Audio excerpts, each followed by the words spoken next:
হরে কৃষ্ণ।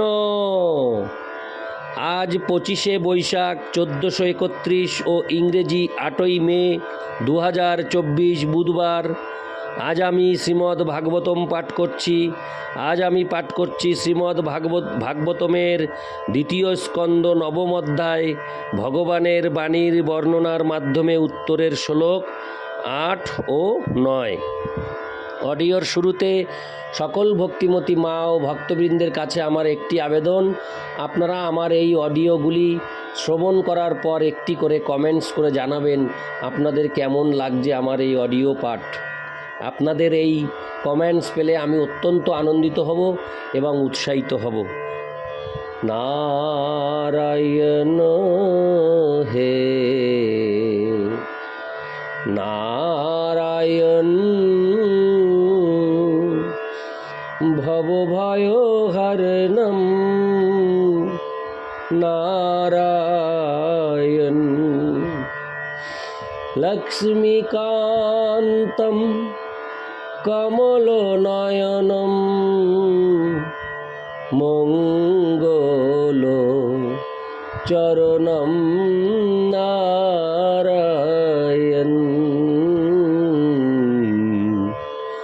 নারায়ণ হে নারায়ণ ভবভয়হরণম নারায়ণ। শ্লোক 8। দিব্যং সহস্রাব্দ মোমোঘ দর্শন জিতা নীলাত্মা বিজিত ভয়েন্দ্রিয় অতপত্তস্মাখিল লোকতাপনং তপস্তপিয়াংস্তপতং সমাহিত।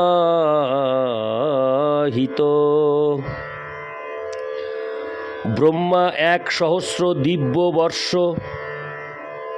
তপস্যা করেছিলেন। তিনি আকাশে এই অপ্রাকৃত শব্দ তরঙ্গ শ্রবণ করেন এবং তিনি তা দিব্য বলে গ্রহণ করেছিলেন। এইভাবে তিনি তার মন এবং ইন্দ্রিয় সমূহকে সংযত করেছিলেন এবং যে তপস্যা তিনি করেছিলেন তা সমস্ত জীবের পক্ষে এক আদর্শ শিক্ষা। এইভাবে তিনি সমস্ত তপস্বীদের মধ্যে শ্রেষ্ঠ তপস্বী বলে স্বীকৃত হয়েছেন। তাৎপর্য: ব্রহ্মাজি তপ শব্দটি শ্রবণ করেছিলেন, কিন্তু শব্দ উচ্চারণকারী ব্যক্তিকে দর্শন করেননি। কিন্তু তবু তিনি নিজের হিতের জন্য সেই উপদেশ গ্রহণ করেছিলেন এবং তাই স্বর্গের গণনা অনুসারে 1000 বছর ধরে ধ্যানে আবিষ্ট ছিলেন। স্বর্গীয় গণনা অনুসারে 1 বছর হলো আমাদের 6 গুণ 30 গুণ 12 গুণ 1000 বছরের সমান। ভগবানের পরম প্রকৃতি সম্বন্ধে তার বিশুদ্ধ দর্শনের জন্যই তিনি সেই শব্দ গ্রহণ করতে সমর্থ হয়েছিলেন, আর তার অভ্রান্ত দর্শনের জন্যই তিনি ভগবান এবং তার বাণীর মধ্যে পার্থক্য নিরূপণ করেননি। ভগবান এবং তার থেকে আগত শব্দ ব্রহ্মের মধ্যে কোনো পার্থক্য নেই। এমনকি তিনি যদি স্বয়ং উপস্থিত নাও থাকেন, এই ধরনের দিব্য উপদেশ গ্রহণ করাই হচ্ছে উপলব্ধির সর্বশ্রেষ্ঠ পন্থা। এবং সকলের আদিগুরু ব্রহ্মা এই প্রকার অপ্রাকৃত জ্ঞান লাভের ক্ষেত্রে এক জ্বলন্ত দৃষ্টান্ত। অপ্রাকৃত শব্দ তরঙ্গের অনুরণনকারী আপাতভাবে স্বয়ং উপস্থিত না থাকলেও তাতে শব্দের শক্তি হ্রাস পায় না। তাই শ্রীমদ্ ভগবদ গীতা বা অন্য যে কোনো শাস্ত্র গ্রন্থকে অপ্রাকৃত শক্তিবিহীন সাধারণ জড় শব্দ সম্ভূত বলে কখনোই মনে করা উচিত নয়। অপ্রাকৃত শব্দ ব্রহ্ম যথার্থ সূত্র থেকে গ্রহণ করতে হবে এবং এটিকে বাস্তব বস্তু বলে গ্রহণ করে নির্দ্বিধায় তা পালন করতে হবে। সদ্গুরুর মতো যথার্থ মাধ্যম থেকে এই শব্দ গ্রহণই সাফল্যের প্রকৃত রহস্য। জড়ে উদ্ভূত প্রাকৃত শব্দের কোনো শক্তি নেই এবং ঠিক তেমনি অননুমোদিত ব্যক্তির কাছ থেকে গৃহীত অপ্রাকৃত শব্দ তরঙ্গেরও কোনো শক্তি থাকে না।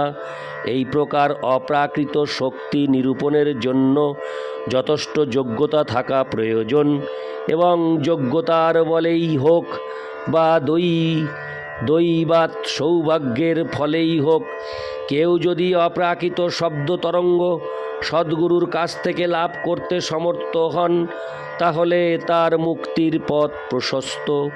কিন্তু শিষ্যকে অবশ্যই সদ্গুরুর আদেশ পালনের জন্য প্রস্তুত থাকতে হবে, ঠিক যেভাবে ব্রহ্মা তার গুরুদেব স্বয়ং ভগবানের আদেশ পালন করেছিলেন। সদ্গুরুর আদেশ পালন করাই শিষ্যের একমাত্র কর্তব্য এবং সম্পূর্ণ বিশ্বস্ততার সঙ্গে সদ্গুরুর এই রকম আদেশ পালনই হচ্ছে সাফল্যের প্রকৃত রহস্য। ব্রহ্মা তার জ্ঞানেন্দ্রিয় ও কর্মেন্দ্রিয়গুলিকে নিয়ন্ত্রণ করেছিলেন, কেননা তার ভগবানের আদেশ পালনের জন্য এই ইন্দ্রিয়গুলিকে নিযুক্ত করার প্রয়োজন ছিল। তাই ইন্দ্রিয় নিয়ন্ত্রণের অর্থ হল সেগুলিকে ভগবানের দিব্য সেবায় নিযুক্ত করা। ভগবানের আদেশ গুরু পরম্পরায় ধারায় সদ্গুরুর মাধ্যমে অবতরণ করে এবং তাই তার আদেশ পালন করাই হচ্ছে প্রকৃত ইন্দ্রিয় সংযম। পূর্ণ বিশ্বাস এবং নিষ্ঠা সহকারে এই রকম তপস্যা করার ফলে ব্রহ্মাজি এত শক্তি অর্জন করেছিলেন যে তিনি ব্রহ্মাণ্ডের স্রষ্টা হয়েছিলেন। আর যেহেতু তিনি এই প্রকার শক্তি অর্জন করেছিলেন তাই তাকে তপস্বী কুলের মধ্যে শ্রেষ্ঠ বলে অভিহিত করা হয়। ইতি শ্লোক 8। শ্লোক 9। তস্मै শ্লোকং ভগবান সবাজিত সনন্দর্শয়ামাস হরে কৃষ্ণ সন্দর্শয়ামাস পরং ন যৎ পরম। আমি প্রথম থেকে আরেকবার 9 নং শ্লোকটি পাঠ করছি। তস্मै শ্লোকং ভগবান সবাজিত সন্দর্শয়ামাস পরং ন যৎ পরম। বপ্যেত সংক্লেশ বিমোহ সাধ্যসং সদৃষ্ট বুদ্ধির পুরুষৈরভীষ্টুতম। অনুবাদ: ব্রহ্মার তপস্যায় অত্যন্ত প্রসন্ন হয়ে পরমেশ্বর ভগবান তাকে সমস্ত লোকের ঊর্ধ্বে তার পরম ধাম বৈকুণ্ঠ লোক প্রদর্শন করিয়েছিলেন। ভগবানের সেই অপ্রাকৃত ধাম সব রকম জড় ক্লেশ এবং সংসার ভয় থেকে মুক্ত আত্মবিদ্যের দ্বারা পূজিত। তাৎপর্য: ব্রহ্মা যে তপস্যার ক্লেশ স্বীকার করেছিলেন তা অবশ্যই ভক্তিযোগের পন্থা, তা না হলে তার কাছে ভগবানের স্বধাম বা বৈকুণ্ঠ লোক প্রকাশিত হবার কোনো সম্ভাবনাই ছিল না। ভগবানের স্বীয় ধাম বৈকুণ্ঠ কাল্পনিক অথবা ভৌতিক নয়, যা নির্বিশেষবাদীরা মনে করে, কিন্তু ভগবানের সেই অপ্রাকৃত ধাম কেবল ভগবদ ভক্তির মাধ্যমেই উপলব্ধি করা যায় এবং তাই ভগবদ ভক্তরাই কেবল সেই ধামে প্রবেশ করতে পারেন। তপস্যা যে ক্লেশকর সে সম্বন্ধে কোনো সন্দেহ নেই, কিন্তু ভক্তিযোগ সাধনে যে কষ্ট স্বীকার করা হয় তা শুরু থেকেই দিব্য আনন্দ প্রদান করে।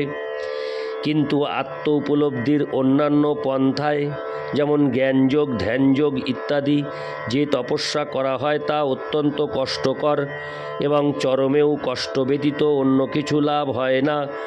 বৈকুণ্ঠ উপলব্ধি তো দূরের কথা, তুষে আঘাত করে যেমন কখনো শস্য লাভ করা যায় না, তেমনি ভক্তিযোগ ব্যতীত আত্ম উপলব্ধির অন্যান্য পন্থায় তপস্যার কষ্ট স্বীকার করার ফলে কোনো লাভ হয় না। ভক্তিযোগের অনুশীলন পরমেশ্বর ভগবানের নাভি থেকে উদ্ভূত অপ্রাকৃত পদ্মে উপবিষ্ট হওয়ার মতো। কেননা ব্রহ্মা যে সেখানে উপবিষ্ট, ব্রহ্মাজি ভগবানকে প্রসন্ন করতে সক্ষম হয়েছিলেন এবং ভগবানও ব্রহ্মাজির প্রতি প্রসন্ন হয়ে তাকে স্বীয় ধাম প্রদর্শন করিয়েছিলেন। ছিল জীব গোস্বামী ক্রম সন্দর্ভ নামক শ্রীমদ্ ভাগবতের টিকায় বৈদিক প্রমাণ প্রদর্শন করে গর্গ উপনিষদ থেকে উদ্ধৃতি দিয়েছেন। সেখানে বলা হয়েছে, যাজ্ঞবল্ক্য গার্গীকে ভগবানের অপ্রাকৃত ধাম বর্ণনা করে বলেছেন যে তা ব্রহ্মাণ্ডের সর্বোচ্চ লোক, ব্রহ্মলোকেরও ঊর্ধ্বে অবস্থিত।